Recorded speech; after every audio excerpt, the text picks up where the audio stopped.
About ready. All right. Well, welcome everybody.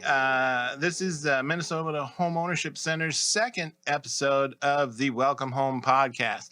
Bear with us. We're still learning how to do this.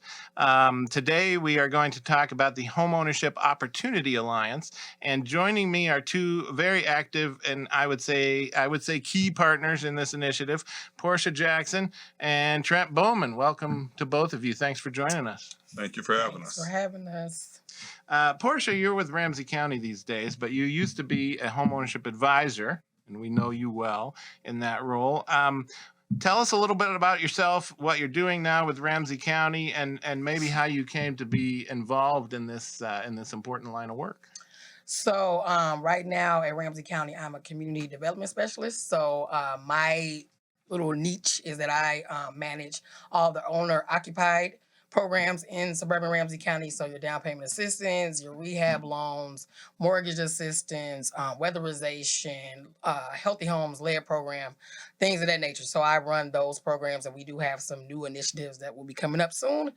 And I got into this work because I bought a house it'll be 7 years in July. Mm-hmm. So I made sure that I did my homework, and I figured out, who to go to, what I needed to do, and where I need to be.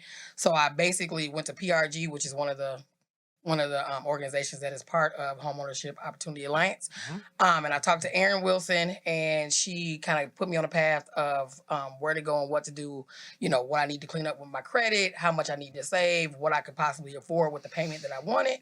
And so I bought my house. And then after doing that for, 2.5 years, I'm like, oh, I should be doing this like professionally. And then an opportunity became available. So I started working at Washington County CDA as a home ownership specialist. And then I became the program manager of home ownership advising services with PRG. And then now I am a community development specialist. So I work, I used to work more one-on-one with clients, but now organizations are my clients. So I do more macro work, which I wanted to do anyway, is to kind of make a difference on a larger level. So that's where I'm at now. Yeah. And it's a big difference you can make. We were talking a little bit about this before the show began. I mean, the insight you bring to a powerful position like that is super valuable to the community. So we're excited to keep working with you. I know that. I'm excited to be with y'all again. Yay. So let's see. The other thing, I always bring my notes here. Yes. Portia, you are the one that's been pushing us to do a podcast for at least the last 4 years, and so I wanted to make darn sure I got you as a guest on one of our first shows. Yeah. So we're also very fortunate to have Trent Bowman with us today. Trent's with MidWestOne Home Mortgage, and he's been a key part of the Homeownership Opportunity Alliance effort as well. Welcome, Trent, and tell us a little bit about yourself and the work that you do. Thank you again, Bill. Again, Trent Bowman. I'm with MidWestOne Bank, and I am the current VP for CRA Business Development. My path in this whole home ownership journey started many, many, many years ago. I don't want to age myself, but I'm up there. So I started off, actually, I worked for Dayton Hudson Corporation, for a few years, about 6 or 7 years. And but before I started working at Dayton's, in college, I used to work a job, get a job for 4 months, quit, get another job for 6 months and quit. And then my mom was like, why do you keep getting jobs and quitting? And I was like, cause Mom, it's going to help my resume. She's like, no, it's not, fool. She says, you got to work at a job, and you got to stay at that job, and you got to build a network in that job. You got to get promoted. You got to do other things within the organization. That's what's going to help your resume. And actually, it was the best advice ever given to me. She sounds correct. Yeah. It was, God rest her soul. So I worked for Dayton Hudson for about 7 or 8 years, and then I was riding the bus. That's when we rode the bus back in the good old days. That was my vehicle, the Big Red. It dropped me off in front of my house, and it took me to work behind my house. Yep. So this young lady was, she was like, "Hey, Trent, man, they're hiring at Prudential Home Mortgage." I'm like, Prudential Home Mortgage? I've never even heard of it. She said, oh, they're hiring. So I put my resume together and put my resume in there. And this was the first job that I was paid a salary. Now I'm gonna age myself again because the salary they offered me back then was like $19,500. So I called my sister Tracy. I'm like, oh man, they offered me $19,500. And Tracy was like, well, counter, see if you can get a little more. So I countered to $21,500. And they accepted. There you go. You couldn't tell me anything. First salary job, but I started off as a processor. Yeah. So, but one of the things that I loved about Prudential, even though we didn't know the mortgage business, I had more of a background in credit. And customer service. But them training us, it was like being in college, but getting paid for it. I mean, we were in training for like, I think 6 weeks. Yeah. I mean, we learned everything from how to read a pay stub to what to look for in a pay stub, how to read a bank statement, look for the NSFs, look for, anything that could cause a challenge of an individual getting approved. So just learning the business from the ground level, I mean, it was just phenomenal. And I just had a great time. So then I wanted to be an underwriter. So I'm working on, I was a processor for 2 years and I felt I was pretty good. I was, very organized, and back then they didn't play. I mean, you had so many days to turn that loan from an A15 to an A35 to a B20 to a CO5. And CO5 meant it's ready for underwriting. But you had so many days to get it done. But it taught me the operation side, the packaging of the loan, and how to put a loan together and give the short story and really give the underwriter the reason on why this loan should be approved. And believe it or not, in my role that I have today, I use those skills for what I do today. So I wanted to be an underwriter. I got my level 1 underwriting authority.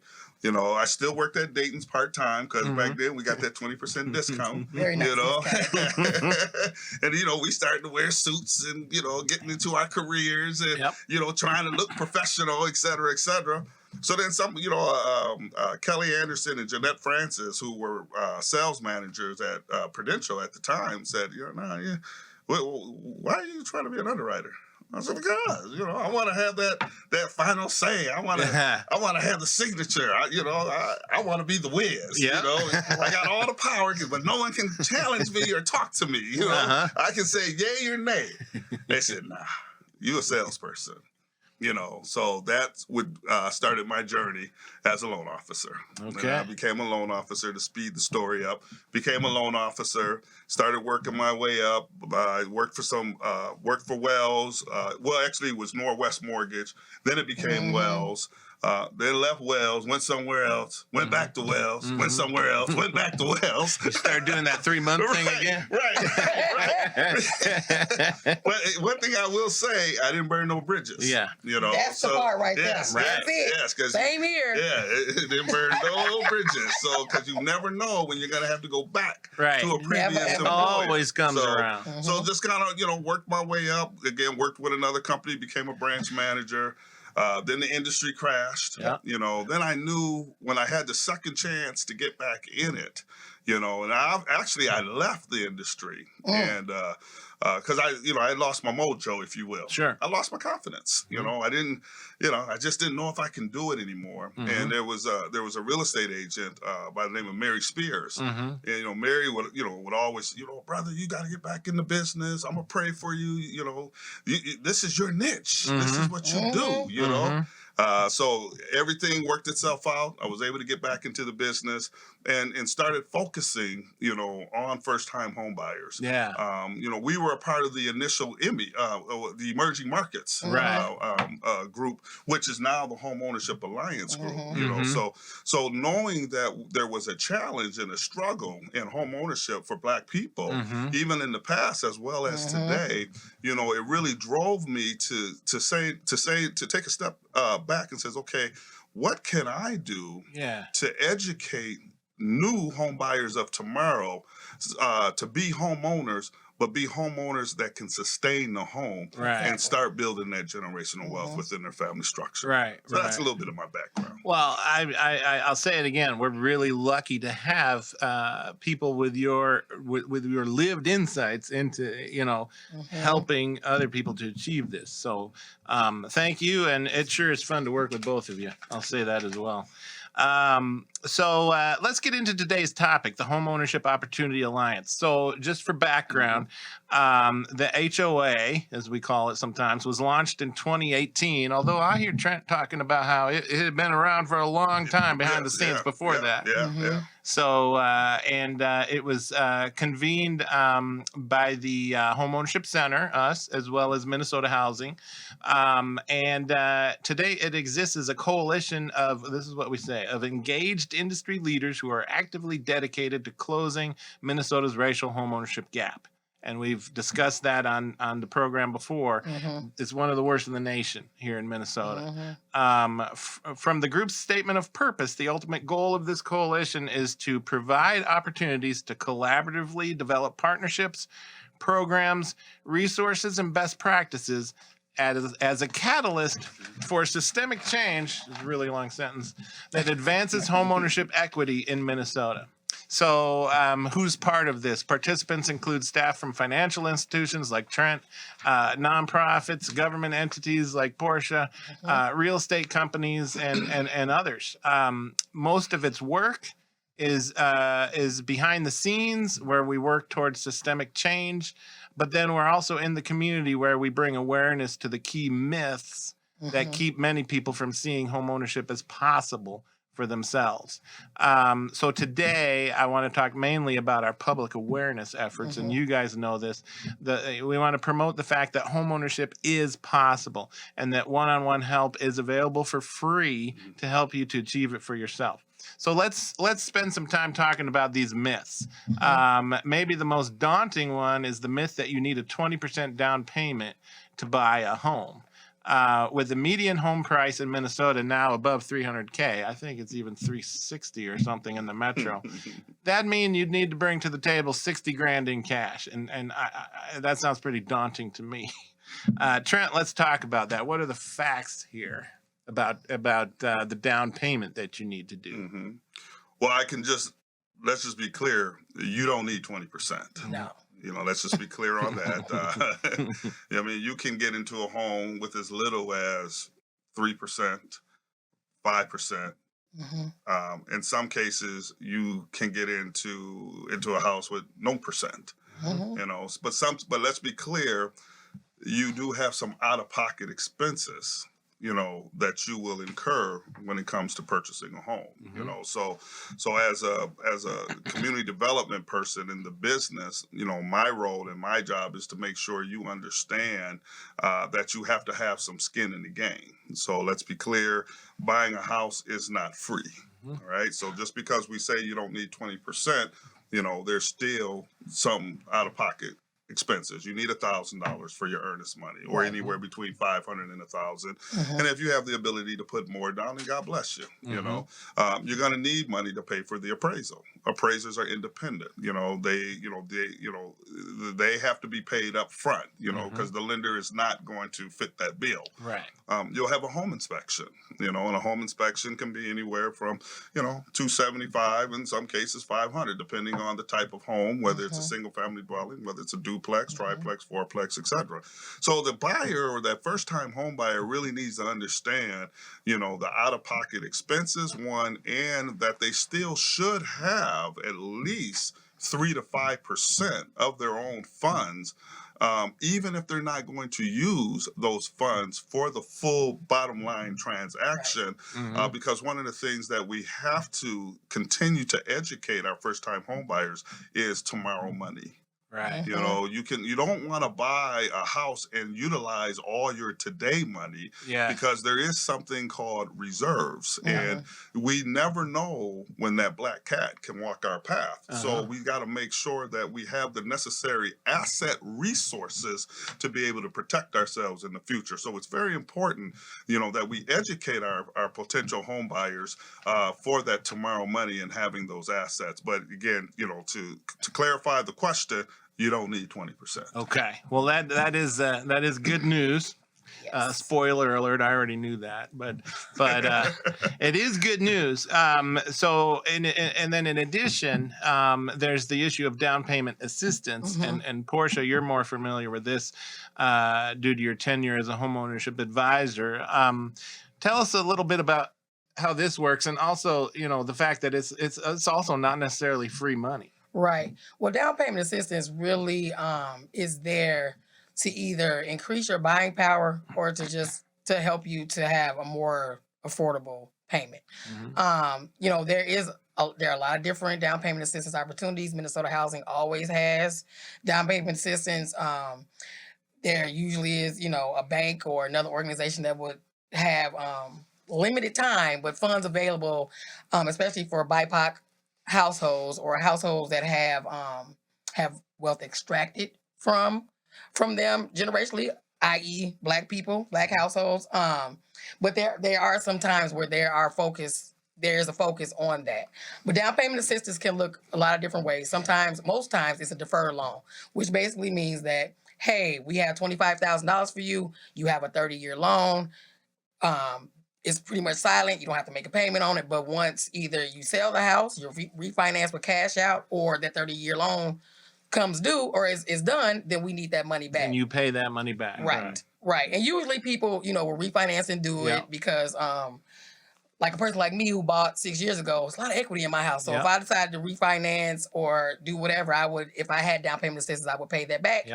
But sometimes it's a grant. Right now, we, Ramsey County, are developing down payment assistance that is deferred, but also could be sort of a grant, because if you stay in the home for a certain amount of time over the years, maybe at like 5% a year, that amount can be forgiven. So that if we borrowed you, if we borrowed $50,000 to you over time, that could go away, and that could be your $50,000 because you stayed in that home and you took care of that home. And we want to also not only provide affordable home ownership, but we want you to have some generational wealth. We want you to be able to walk away with something. So that's how down payment assistance can also work as well. But yeah, for the most part, it is the due upon sale or due upon cash out refinance. But it really does help people, because it can be the difference between what you qualify for versus what's out there. So if you qualify for $275, but you might need $290, then I have $15,000 that you can possibly use. That will not affect your monthly payment. So so we really want to help folks in any way that we can with that. But it's not just like free money where you can just. It does have some rules and regulations and stipulations with it. You just really want to talk to your homeownership advisor or your lender, because I will say the number one thing that I want people to understand is that your down payment assistance is attached to your lender. So if your lender does not participate in that down payment assistance program, you will not be able to get that money. So talk to your lender early and say, hey, I want Minnesota Housing. Do you do Minnesota Housing? Yes. Okay, we can move forward. Because I, hate to get to a point where, you have this opportunity for down payment assistance, but you're with a lender who does not participate in that program. Unfortunately, you're going to have to, if you really want that money, you're going to have to go with a different lender. The other thing I'll say too is I used to tell all my clients this when I was a homeownership advisor. We are all employees. You are the boss. Do not feel like however long it took you to work with Trent, if it took you 3 months, I know Trent done some hard work, but if it ain't working out and he can't get you DPA, then go to somebody who can. And I don't want you to just, be hopping around, but if you are keeping your eye on the prize, and something is not going the way that you want to go, but you can get there, then you can change the course. You are the driver in this car. We are all passengers. Always remember that. So I just want people to understand that. But again, the other thing, down payment assistance is attached to the lender.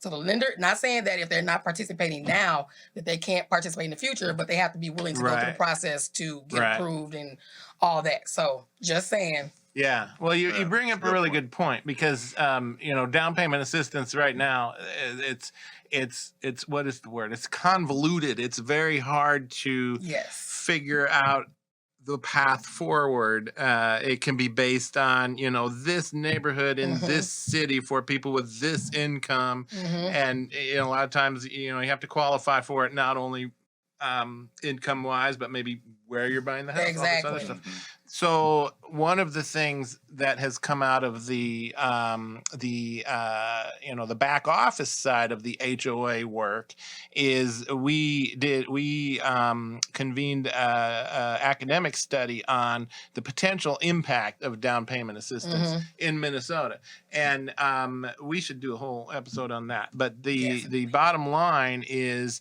the findings were with $10,500 in down payment assistance available to people who can't buy a house now because of whatever reasons with on paper, that's what it looks like.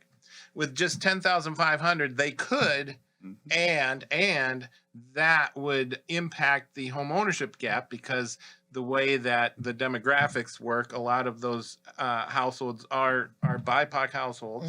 That could move the I think it's the Black homeownership gap specifically by something like 10%. I mean, those are huge numbers, and we actually have introduced legislation.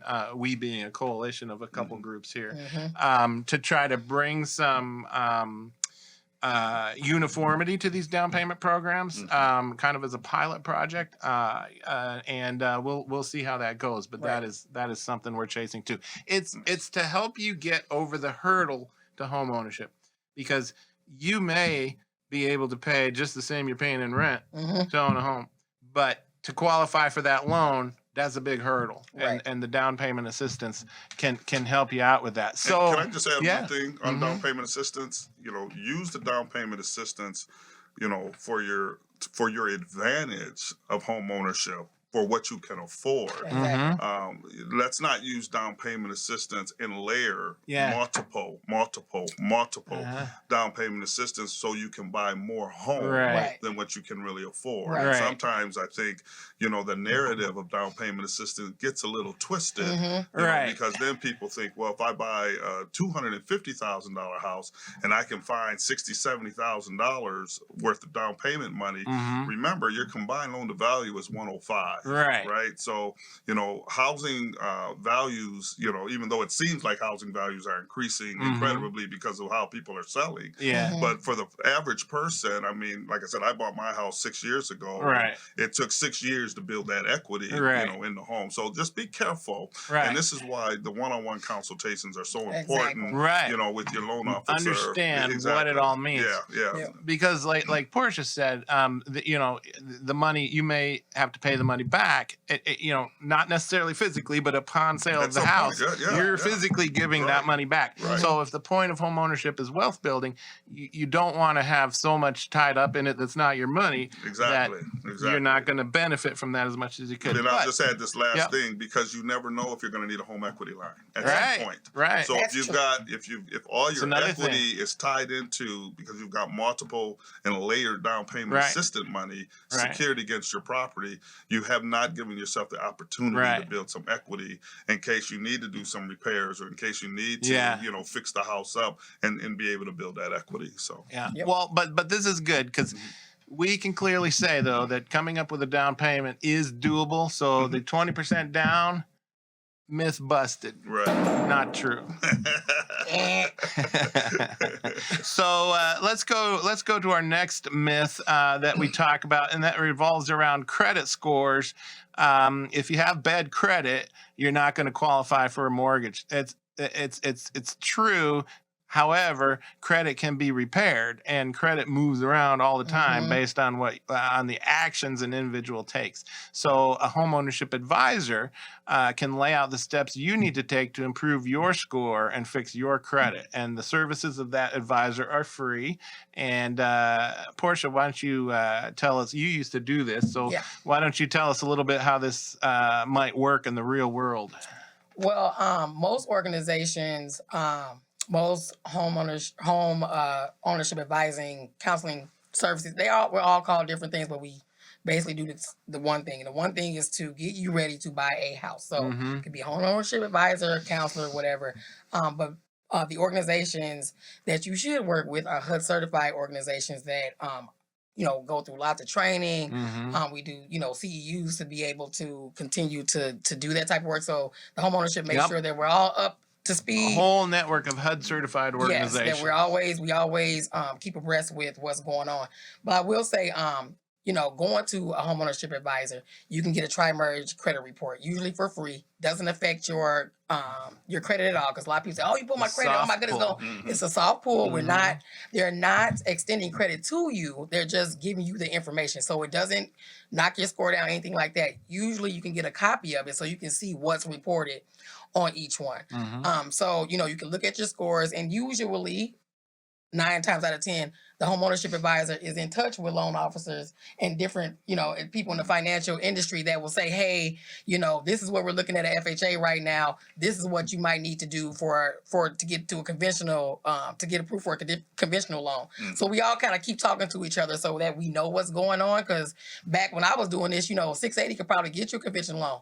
You might need to be close to 700 right now, because you're probably not going to get that 680. That 680 ain't going to get you conventional right now. So just having somebody that is always getting information, always sharing across with real estate agents, with the financial institutions, just making sure they keep abreast of that. That's a benefit, and it's all free to you. So right.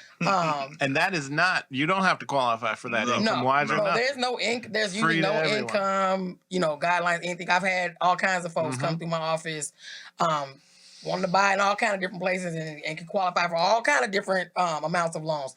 So just really, I think, working with your credit, doing that before I send you off to Trent, before somebody, because then you can do all that work. Because again, what you're saying, Trent, is not It's never a fast no. It's always a slow yes. Exactly. But we want to get. I think I mentioned that last time. Exactly. We want to get you to, but we want to get you to Trent already ready to go. Right. So that's the thing that we're gonna do, is we're gonna make sure that we look at what's going on and say, hey, this is what you can do. We're gonna work with you.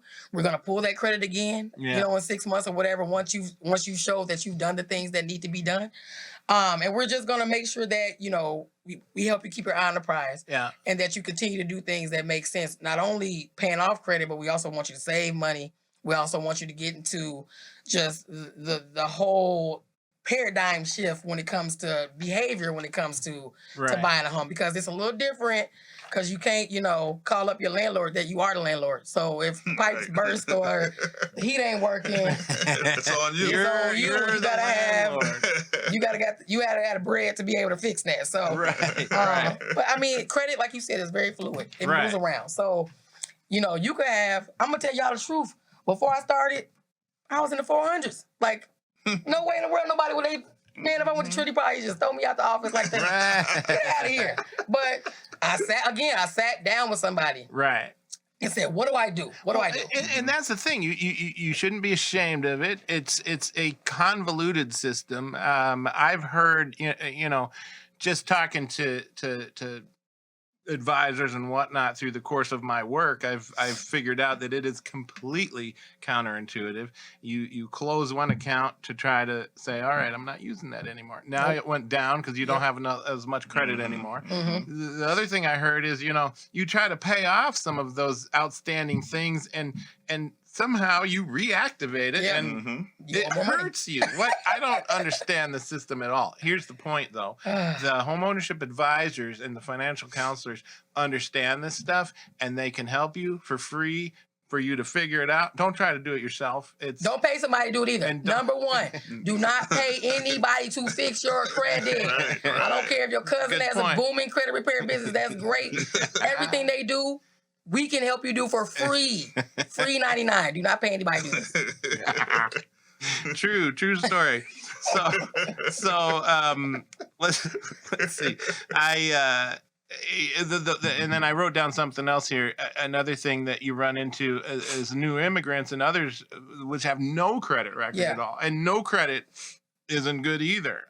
We can help build and establish credit. I will tell you, Bill, I remember one particular household very vividly. They came in, they had no credit. Neither one of the it was a married couple. They listened, they got a small credit card. They spent about maybe 10% paid, 5% back every month, and kind of kept a little 5% balance. Did a credit builder loan. I say 9 months later, 800 credit score. See? Not even joking. Like, Right. Yeah. legitimately had 2 Yeah. lines of credit, did what we said you should do if you want to get, and was ready. Yep. Yep. Ready. Yep. Probably were ready before that, but they waited till the 9 months and said, let's They do were this. ready before that. And Yeah. it's the whole thing of no credit. What is that? Right. But it's a thing. So It's a you thing. got to go back to the history of credit Yeah. too. And what was the true creation of credit was to buy products today Yeah. and then pay for them later. Uh-huh. Right? Uh-huh. That was the whole premise of credit in the history of credit. But how are we treating credit today? We're treating credit today as a day-to-day living expense. Mm. This is what I'm living on. I'm living on my credit. I'm earning points. I'm getting cash back. Uh-huh. The Discounts promotion, and all yes, that. yeah. I mean, if you look at the commercials that are on TV today, it's a huge campaign on promoting credit. But the one thing that they don't talk about is gotta pay it back. Right. Right. This is not free money, but Right. they have glamorized it so heavily, especially in the community, Uh-huh. that we find ourselves opening up multiple credit cards and borrowing from one credit card to pay another Yeah. credit card Yeah. back. So what ends up happening is we fall into that credit trap, and now we have multiple credit cards, which now has an effect on your debt to income ratio. It has now your scores are dropping, where now it starts to have an effect on your everyday life and other opportunities Right. that you may be able to have, because credit has an impact on everything. It has an It oversized is. impact. Yeah, that credit score. If I can and I'll leave on this. Yeah. The credit score has such an impact. That's why I like to say when you're in the 700 Right. credit score, you're in the VIP club. Right. Right. And that's a great club to be Right. in, because again, it has such a positive impact on getting a job, Yeah. your Yeah. insurance Even a premiums, job. home ownership rates, just Yeah. getting a great rate, Yep. your car APR or your car Yeah. rate, etc. I mean, great credit scores. You get great things. So we have to really, and this is what I did for myself. Again, you got to go back to the history of credit and live based on the history. Buy products today that you can afford Yeah. and be able to pay it back, but have that utilization at 20 to 30% based Right. on your credit Yep. line, That part. and not have multiple Yeah. credit That are all cards. maxed. Right, where you get maxed out and then Right. you fall into to the credit trap, because Right. I experienced that as a young man myself. So Yeah.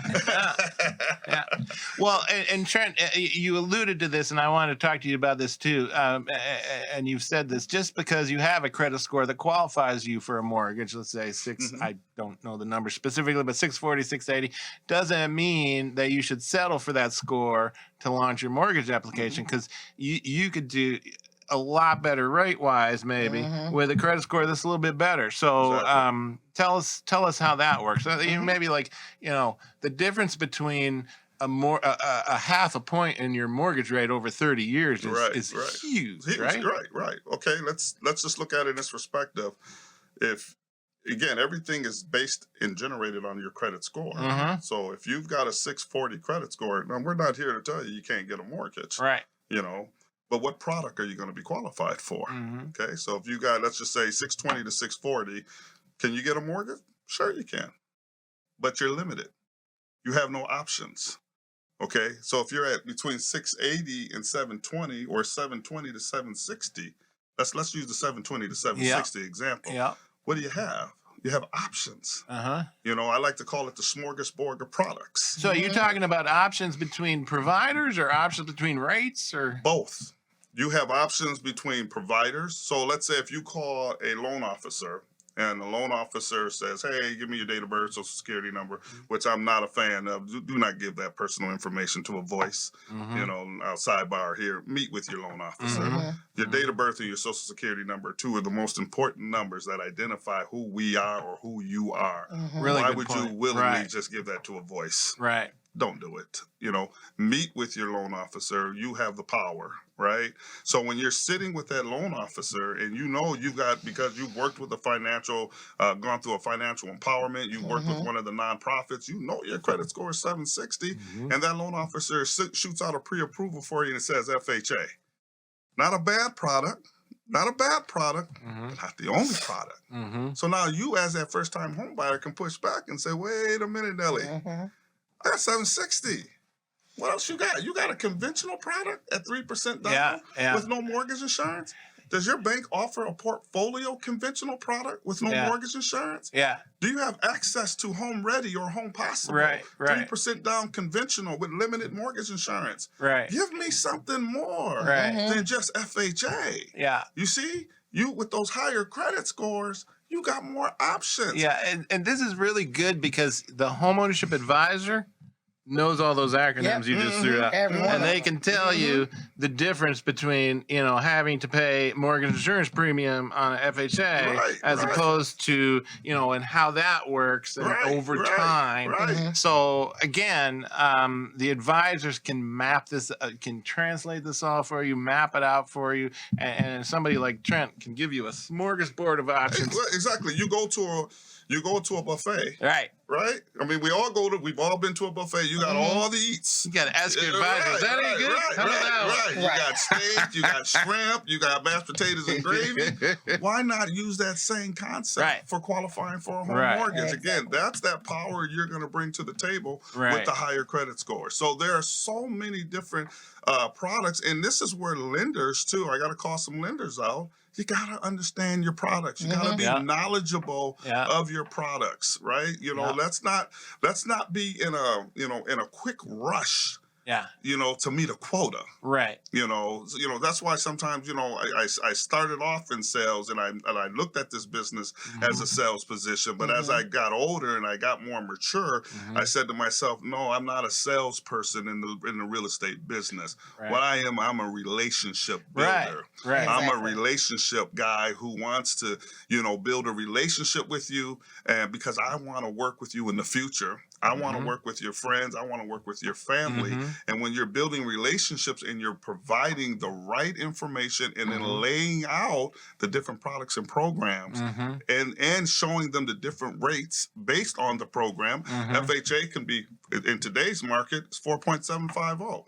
But a conventional rate is 5.625. But see, look where I'm going here. We're focusing on that rate, but what's the payment? What is the payment? What can you afford to pay? That's a really good. That's a really good point. And that's where the homeownership advisor starts from. You're saying, well, I know you've been on Zillow. I know you've seen all them big, beautiful houses. I know that. How much do you want to pay? Exactly. Then we can work backwards from there. You know what this makes me think of, and we talked about this a little bit before too. You go into a car dealership and they say, well, how much can you afford? And then they build you a deal around that. And that's not a good thing. Exactly. But this is different. This is big time difference because again, affordability is so important because again, we qualify you based on your gross income, right? But you pay your responsibilities. You pay your bills. You're going to pay your mortgage with your net. So example, if your debt to income is 45%, based on your gross, right?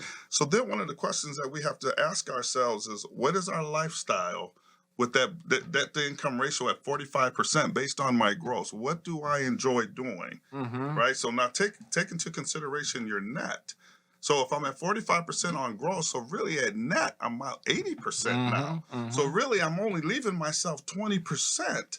Right? 20% to maintain the rest of my lifestyle. I'm at 20% based on my net to make sure that my kids can still be in extracurricular activity. I'm at 20% based on, can I go to a movie or can I go out to eat? Can we still go on vacation? So the numbers don't lie. This is why it's so important if we're going to move the needle from 19 to 23% of home ownership for black people in Minneapolis. We've got to take a step back from ourselves and say, instead of being at 45%, let me be at 40. Instead of having an $1,800 mortgage payment, maybe $1,200 is going to be okay. And maybe I got to buy in a pocket community where I can build that community. Where I can grow that community, but now I can afford this house. I can build equity. I can build on the long term and be able to advance or build that house back up like the old, like our grandfathers or our Right. grandmothers used to Yep. do Right. when they bought a 2-bedroom Rambler. But by the time we were 18 years old, it wasn't a 2-bedroom Rambler. Yeah. It was a 4-bedroom home. now. Yeah. Right. So Yeah. again, sometimes you got to go back to the history Yeah. to be able to do better in the present. Yeah. You know, so Oh, I love it's that. about affordability, and it's Yes. about maintaining the lifestyle and sustaining that Right. lifestyle. And like I said, the thing I said earlier, how are we going to have tomorrow money if our mortgage is going, if our today money is just going to our The mortgage? Right. Nope. Really good point. But let's be clear on that myth. Mhm. I've got bad credit. I'll never be able to buy a house. Not true. There's free help. We can figure it out. Doesn't matter what situation you're in. So we would say myth busted. And Yes. it's that last thing. It's never a fast no. It's always a slow yes. You get a Homeownership fast is no, a journey. walk out, Yeah, and- it's a journey, folks. Yep. Mhm. You know, walk the journey, and at the end of the day, oh my goodness, Right. the excitement and the Right. joy that you'll have for being a homeowner if you just take your Right. time. Yes. Right. Yes. Okay, so the third myth, and there's only 4, so bear with us. The third myth we see keeping people away from considering home ownership. And by the way, these are myths that came up in community Yes. discussions. We didn't just make this up. Mm. This is what came up in discussions about what keeps you from considering home ownership for yourself. That third myth revolves around income. So you might think you don't make enough to afford to buy your own home. But with rents as high as they are these days, I'd think if you can afford rent, you can probably afford a mortgage payment. What are the facts here, Trent? The facts are, again, what can you afford? If you can afford an $1,100 monthly rent, you can afford an $1,100 mortgage. But I think the challenge, though, that we face, again, it's kind of what we talked about on the second myth. It's about buying what you can afford. Mhm. Your Your dream home is the dream home is the home you can afford. Amen. I got a lot of sayings. he does. He really does, y'all. A whole lot of Trent. That's 25 years in the Yep. business. No, they're good. So yeah, it's all again, yes, if and again, one of the questions that this is something that I think about a lot. So, and it's just my thing. If I'm talking to a person who has lived in North Minneapolis Mhm. and you've been renting in North Minneapolis for, let's say, 10 to 15 years, I'll ask you a question, and I get it. I know there's some challenges in North Minneapolis, Mhm. but there's no more challenges in North Minneapolis than anywhere else, So the point of my scenario, my story here is, if you raise 2 kids in North Minneapolis and in the walls of where you were renting at for 10 to 15 years, did you ever have any challenges? Did the police ever come to your home? Did anything ever bad happen to you while you were there for 10 to 15 years renting? Mhm. Now you have an opportunity to be a homeowner in the same community, because this is the area where you can afford and maintain your lifestyle. Mm-hmm. But we don't want to take that opportunity. We want to go somewhere else Mm-hmm. and live in another community or a suburb that I can't afford to live in, where I'm going to struggle to live in, Mhm. when I have the opportunity to rebuild my community, to change the narrative Yeah. on this particular block, Mhm. and tell that the corporate landlord, we're not going to take this anymore. Mhm. We're taking our community back. We're gonna buy in our community. We can plant the flowers. We can have the green grass. We can build our equity, and I can make myself rich, Mm-hmm. and instead of continuing to make you Right. rich. Mhm. It's just something that I think about. Yeah. And it's something that I see so many times when I do consultations with potential home buyers, Right. that just don't want to live in the community. And I'm from the community. I'm from North High. I went to North High. I went to Franklin Junior High. I went to Hall Elementary. Mm-hmm. I walked to school in junior high. I walked to school in high school. Mhm. So and again, we were blessed. My mother was a single lady and raised 7 of us, and we were blessed. Again, nothing happened in our walls, and my mother's first home was in North Minneapolis Mhm. on Lowry. So just remember that. Think about that. Yeah. Build the community. In order for us to build in our community, we got to live Yeah. in the community. Yeah. Really, really interesting. Good stuff. Yeah. Portia, you have anything to add here about income and Thoughts on that? Like Trent was saying, I mean, if you can pay rent, and I look, and I'm, I just immerse myself in all things housing. So I look at, what folks are asking for these days. And you can definitely purchase and own your own home if you can pay $1,700 for a 2-bedroom. Right. Just saying. Yep. And I know, I think, a lot of people are, maintenance and all. There are ways that you can afford to do that. You can save money. You can be, Home Service Plus. It's a great thing. I have it. Mm-hmm. And I have it too. Right. And just to bring it back, Trent, my house is behind Franklin and Hall. So they're outside my window. So just to bring it back, I'm open north too. But so I do echo that, what you're saying, because, people are like, oh, we need to get out. No, you don't. You need to be where you're at. You already planted the roots. Why not continue to see things blossom? But yeah, what I think, again, if you're in a community where you're affording now, then you can afford to buy. Mm-hmm. Even in this crazy market, there are still affordable homes. I know in my neighborhood, there are affordable homes, in the surrounding neighborhoods where I live. Mm-hmm. And there are opportunities. It's just that you have to remember too, that this is probably not the only house you're going to buy. Like, I know everybody wants to buy their dream house, but again, your dream house is the one you can afford. So just know that, people take their equity and then they take it to the next house, and then they take that equity and they take it to the next house. Not everybody in Southwest Minneapolis got an $800,000 mortgage. Some of them brought $400,000 in equity with them to be able to afford an $800,000 house. Mm-hmm. So just know that, you just pouring into your dwelling, you making sure you do the maintenance, you making sure that, your kids ain't running wild in the neighborhood will keep the property values going up, which means you don't really have to do much of nothing but what you already do to build equity. Exactly. That's exactly what you have to do. So, again, you might be able to afford this right now, but that doesn't mean that in a couple of years, I'll just let you know, I bought my house for $159,000. My house is worth $300,000. All I've done is made sure that I kept my grass cut and made sure, everything, is nice and we, are good neighbors. That's all I've done and paid my mortgage. And let me ask you a question. And how many people that live in your neighborhood are also out there cutting their grass? Everybody. And making sure the grass, because it's a copycat world. You don't want to be the household with the straw grass. No, that's true for me too. Right. No, you do not want to be that. Right. No. Because all the neighbors are gonna be looking at you like, he gonna cut his grass. What's going on with that person? And when you are a homeowner and you're building that community, that's why it's better to be a homeowner versus a renter, because if there is a renter in the neighborhood that isn't doing what they're supposed to be doing, and it's a crazy landlord, guess what? You got power. Mm-hmm.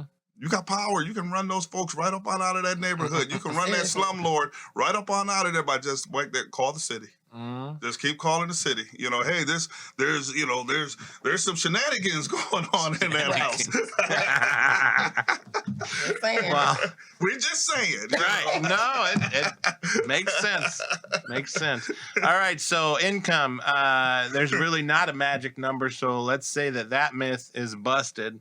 So we have busted all 4 of those myths. Actually, no, there's one left. Oh, my goodness. There's one more. There's one left, but we've talked about it a lot already, and that is, where does one even start? Because this process is complicated. Yep. You heard Trent throw out so many acronyms, I couldn't keep up with them. And that is, the homeownership advisors are there. They're available for anyone to guide you through this process. Their services are free. There's a homeownership education class that is put together and certified by HUD, and the trainers are certified by us as a HUD intermediary. That'll teach you everything about the process, from the loan application process to the inspection, to how to pick a realtor and all that stuff. But the advisors are one-on-one for you, and they get right into your specific situation, and they help you figure it out for you. So let's see, what did I want to ask here? Actually, this is a good one. So you used to be a homeownership advisor. Tell us kind of how that works. What's a typical roadmap maybe for someone that comes in wanting to buy a house but not knowing where to start? Yep. So again, I just, we just talk, like, what brought you here? Like, what is it that you want to get out of this? Why do you want to buy a home? What is it that you're looking to do? Because as an advisor, I want to focus on that because in this process, you can really get sidetracked because it could get, very convoluted and very, weird. So just really having a conversation about, what brings you here? What are you looking for? Are you looking for a bigger dwelling? Are you looking for a lower payment? What is it that you're wanting to do? So just starting off with that. And then again, leading with the payment. That's my number one thing has always been to lead with the payment and say, okay, so if you're comfortable with paying $1,250 or $1,300, whatever, right now interest rates are this. This is how much you have to pay down, or, this is what you're interested in down payments, this is whatnot. This is, this is the number. This is, an average of what you can buy. Mm-hmm. So is this something that is that a price range that you're looking at? Sometimes it's, that's great. That's actually more than what I thought I, would need. Mm-hmm. So it's great when we have that conversation. Sometimes it is, they might have to scale back a little bit, but I just lead with the payment because I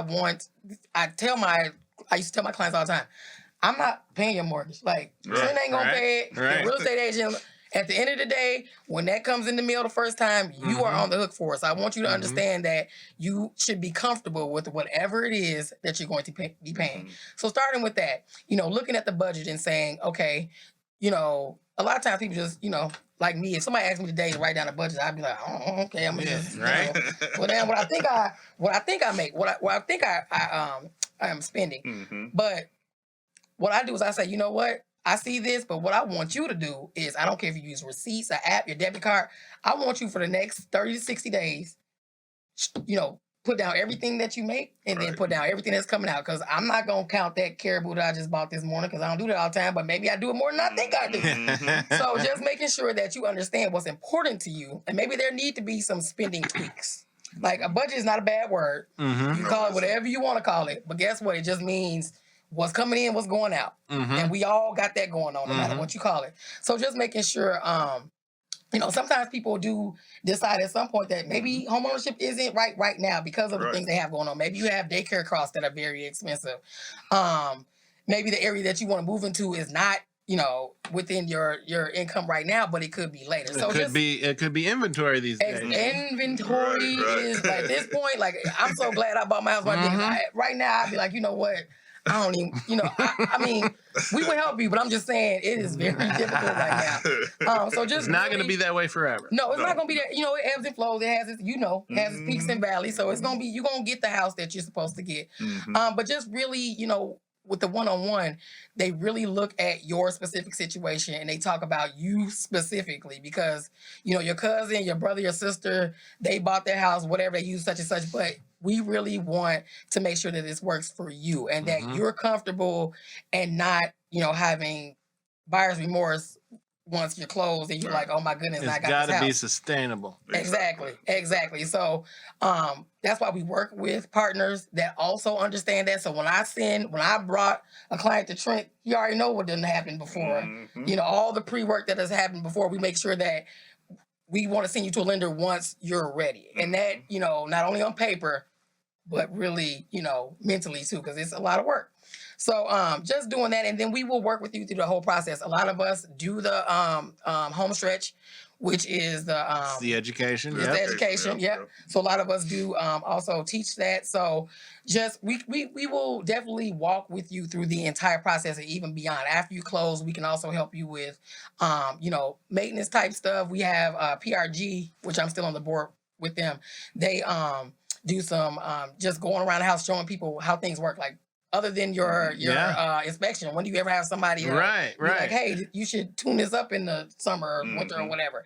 So we will, continue to work with you after the fact with the finances and all that. And if you ever get into trouble where something happens where you're not able to make a payment, we can definitely help you with that and kind of work with the lender, or maybe there's some resources. Right now, there are a lot of resources available for folks that have been affected by COVID. So don't be afraid to ever reach out to a homeownership counseling agency for anything homeownership, because you never know where resources out there. You never know how they can assist you. And sometimes it just takes that initial. Right. So again, the process is daunting, but we can help you through all that. Right. And then we can also help you afterwards. So We're just here. You're exactly right, and I should make this point too. If you own your home and you run into trouble because of COVID or whatever happens, the other side of our work is for foreclosure prevention. And there are so many options there as long as you reach out early. Yes. If you reach out late in the process, there are very few options left. Also, right now with COVID, there's a lot of programs out there that can maybe help financially too. So anyways, I just want to make sure folks know that. So myth number 4, what is this process and how can you do it? I can't do it by myself. Myth busted, because we've got people that can help you and guide you right through it. It's free. It's available to anyone in Minnesota. And if you want to find an advisor, go to our website. It should be on the screen there. Yep. HOCMN.org. Just click on buying a home and it'll show you where to find classes, where to find an advisor, and all that kind of stuff. Another thing we'd be remiss and not discussing would be the why behind home ownership. Why do we push this so hard? Why is ownership better than renting? What's the reasoning here? Trent, Portia, you've kind of talked about it a little bit, but you're not paying your landlord anymore. You're paying yourself. Well, how does that work? Well, yeah, you're not making somebody else rich. Yeah. You're making yourself rich. You're building wealth within your family structure. Yep. But to be clear, if you pay, $1,500 to your mortgage, you didn't just give yourself $1,500. That's got to cover interest and these other things. Right. Because you've got 4 elements of your payment. Yep. Tell us about that. You've got principal, interest, taxes, and insurance. And in some case, I like to call it the 5th beetle, mortgage insurance, there you go, PMI. Yeah. Private then mortgage there's a 6th insurance. one, because then you've got HOA. Oh, yeah, true. If you're living in a townhome, The other HOA. there's the homeowners association payment as well. So, but again, you're paying a mortgage. You're building equity within your home, and again, you're not renting. Right. So when you're renting, you're building no equity. No. You're building no wealth. Right. Within your 4 walls. But as a homeowner, you're building wealth, and now you can start to have conversations of extending that wealth. Even though you should have that conversation, even if you're renting, about life insurance. About other elements of wealth building within the family structure. That you can build wealth, and that is having some life insurance policies, a 401k. Retirement, IRAs, stock, I said 401k. So you know what I'm saying, but again, these are conversations we don't have, and we got to start having them. Because again, building wealth as a homeowner is one element. One element. There's multiple elements, and then there's the conversation with our heirs, with our kids. And then for them to continue that conversation, moving on and on and on. Generational wealth, doesn't happen overnight. It takes time. It takes years. It takes generation. Discipline. It takes generation. That's why they call it generational wealth. Right. But again, in order for us to do it, we got to be able to sit at the table. Yeah, and that's why it's so important. You got to if you're not doing it, you got to start to get it off the ground. Find out, talk to, again, when we buy a house and we say, we're going to have this big write-off because of the interest. Well, they don't mess the taxes up. When you're a homeowner, that interest isn't there anymore. They changed that. Think, right. Unless you're writing off a whole bunch of stuff. Right. Maybe we can talk to the legislators, I mean, if we're really serious about this, let's start changing some of those tax laws, when it comes to, being able to write off again a portion of your interest to be able to get something back, so you can put that money into another account, to continue that generational wealth building within the family. Let's look at Portia's situation here. Let's say, I think you said you bought your house for like $160 or something, and now it's worth, let's say, $300. So there's that $140. Yep. And then there's the amount of principal that you've paid down over, Right. what, 7 years? Which I will just let y'all know is a very sad amount, and you'll be sad when you see it. But it's okay, because it'll turn around year, I don't know, Right. 17. Yeah, 15, 17 in the turn. It's very little at the beginning. Yeah, but it's something. But it's very big at the end. But Exactly. it's something, and renting is nothing. Nothing. So, but yeah, it's not magic, but Right.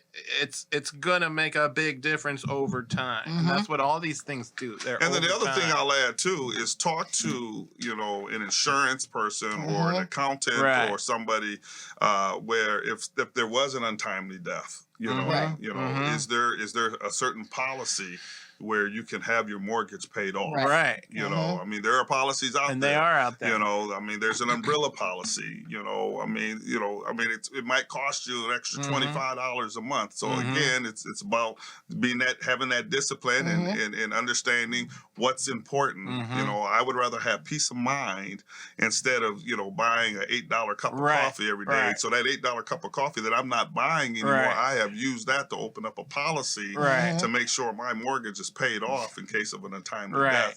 Where my son is gonna, would be in a great position as far as having some wealth, Right.